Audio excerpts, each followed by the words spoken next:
नमस्कार, न्याय टीवी में आपका स्वागत है। कोर्ट राउंडअप की खबरें अब विस्तार से। पटना हाईकोर्ट ने बलात्कार और हत्या के आरोपी को ट्रायल कोर्ट द्वारा दी गई मौत की सजा रद्द कर दी है। ट्रायल कोर्ट ने अजीत कुमार को भारतीय दंड संहिता धारा 363, 366A, 120B, 302, 376 और यौन अपराधों से बच्चों के संरक्षण अधिनियम 2012 की धारा 6 के तहत दोषी ठहराया गया था और उन्हें अपहरण का और नाबालिग से बलात्कार का दोषी पाया गया। अभियोजन का मामला इस प्रकार था।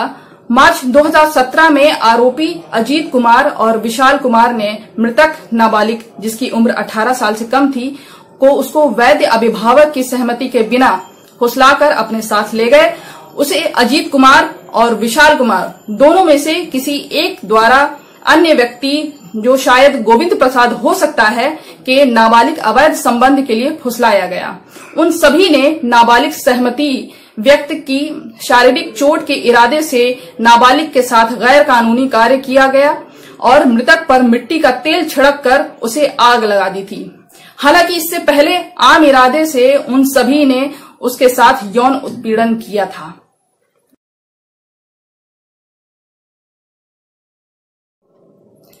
इलाहाबाद हाईकोर्ट ने एक थाने में सामूहिक बलात्कार पीड़िता को हिरासत में लिए जाने के मामले का मंगलवार को संज्ञान लिया। एक दिन पहले अदालत ने राज्य पुलिस की कथित घटना के 3 महीने बाद, वो भी अदालत के हस्तक्षेप पर, प्राथमिकी दर्ज करने के मामले में आलोचना की थी। जस्टिस शशिकांत गुप्ता और पंकज भाटिया की पीठ ने पुलिस को निर्देश दिया कि वो लड़की को बुधवार को अदालत में पेश करे। पीठ ने एसएसपी प्रयागराज संबंधित पुलिस स्टेशन के वर्तमान एसएचओ और तत्कालीन एसएचओ, जिन्हें निलंबित कर दिया गया था, को बुधवार सुबह 10 बजे कोर्ट में पेश होने का आदेश दिया गया है।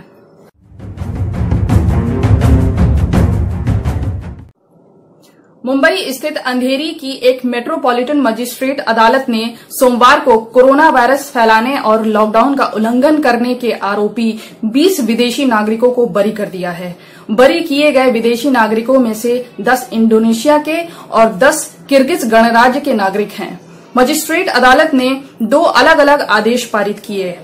मेट्रोपॉलिटन मजिस्ट्रेट आर खान ने पाया कि अभियोजन पक्ष के गवाहों ने खुद स्वीकार किया कि उन्होंने आरोपियों को प्राधिकरण द्वारा जारी किए निर्देश या उल्लंघन करते नहीं देखा गया है। अदालत ने कहा कि अभियुक्तों द्वारा आदेशों की किसी भी उल्लंघन को प्रमाणित करने के लिए अभियोजन पक्ष पास कोई सबूत नहीं है।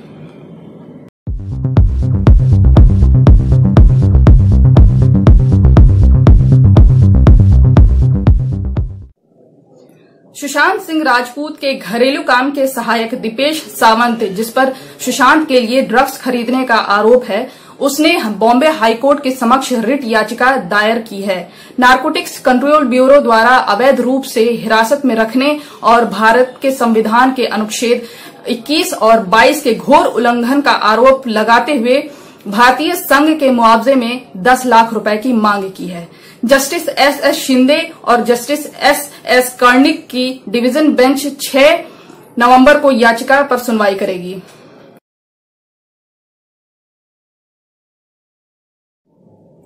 केंद्रीय विधि मंत्रालय ने सुप्रीम कोर्ट की बेंचों में अल्पसंख्यक कमजोर समुदायों के अपर्याप्त प्रतिनिधित्व की चिंताओं के जवाब में फिर कहा है कि न्यायपालिका में आरक्षण का प्रावधान नहीं है।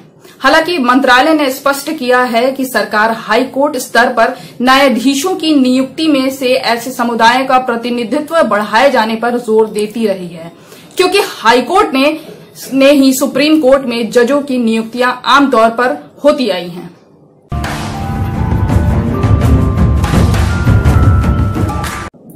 पटना हाईकोर्ट ने शुक्रवार 16 अक्टूबर को कहा है कि यदि न्यायिक आदेश के तहत किसी लड़की को नाबालिग मानते हुए रिमांड होम भेजा गया है, तो उसके रिमांड होम में रहने को गैर कानूनी कारावास डिटेंशन नहीं कहा जा सकता। इसलिए इस तरह के आदेश के खिलाफ दायरबंदी प्रत्यक्षीकरण याचिका सुनवाई योग्य नहीं है। मुख्य न्यायाधीश संजय करोल और न्यायमूर्ति एस कुमार की खंडपीठ ने आगे स्पष्ट किया है कि ऐसे मामले में याचिकाकर्ता न्यायिक मजिस्ट्रेट द्वारा पारित आदेश के खिलाफ आपराधिक रिट याचिका दायर करके न्यायिक मजिस्ट्रेट द्वारा पारित आदेश को रद्द करने की मांग करते हुए रिवीजन याचिका दायर करते हुए हाई कोर्ट का रुख कर सकता है।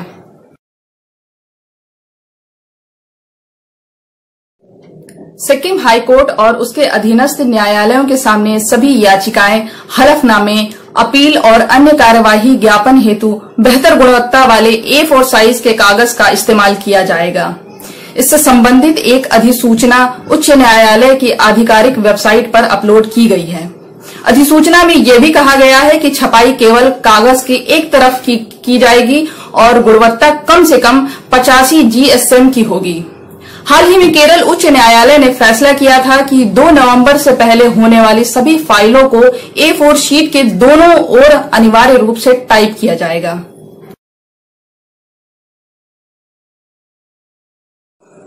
इलाहाबाद उच्च न्यायालय ने मंगलवार को पारित अंतरिम आदेशों की कार्यवाही को 1 दिसंबर 2020 तक बढ़ा दिया है। ये आदेश न्यायमूर्ति मुनीश्वर नाथ भंडारी और न्यायमूर्ति पीयूष अग्रवाल की खंडपीठ ने दिया है, क्योंकि राज्य में कोविड-19 महामारी के कारण स्थिति अभी पूरी तरह से नहीं सुधरी है। इससे पहले हाईकोर्ट ने सभी अंतरिम आदेशों को 31 अक्टूबर तक के लिए बढ़ा दिया था। ये भी निर्देश दिया था कि धारा 148A CPC के तहत दायर 90 दिनों की अवधि लॉकडाउन अवधि को बढ़ाकर करेगी, जिस अवधि में अदालतों और अधिकरणों का कामकाज निलंबित और अशांत बना हुआ है।